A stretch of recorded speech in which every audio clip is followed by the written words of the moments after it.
체코를 방문한 윤석열 대통령이 페트르 파벨 대통령과 정상회담을 했습니다.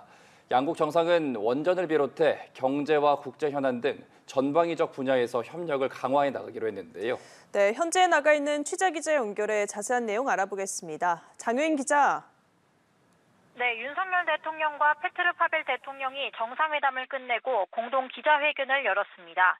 가장 큰 관심사인 원전 문제와 관련해 윤 대통령은 양국 기업이 함께 건설할 두코바니 신규 원전이 한체코 에너지 협력의 이정표로 전략적 파트너십을 강화하는 중요한 계기가 될 것이라고 말했습니다. 그러면서 내년 최종 계약까지 남은 절차가 순조롭게 진행되도록 세심하게 챙기겠다고 약속했습니다. 또 설계, 시공 등 모든 절차에 있어 체코와 함께하게 될 것이라며 그야말로 원자력 동맹이 구축될 수 있다고 강조했습니다.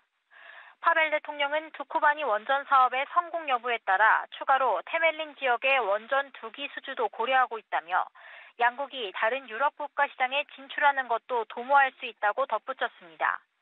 특히 체코에서 원전은 기술 역량에 대한 욕구가 높은 분야라고 강조하며 윤 대통령의 방문으로 한국이 체코와의 협력을 얼마나 중요하게 생각하는지 증명됐다고 밝혔습니다.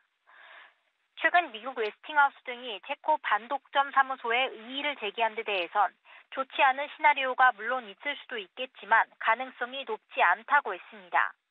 양 정상은 바이오, 디지털, 교통 인프라 분야에서도 구체적인 협력 방안을 모색하겠다고 했습니다. 이를 통해 제조업 중심의 협력을 넘어 첨단 기술과 응용과학을 바탕으로 하는 미래 동반 성장의 기반을 함께 구축해 나갈 것이라고 했습니다.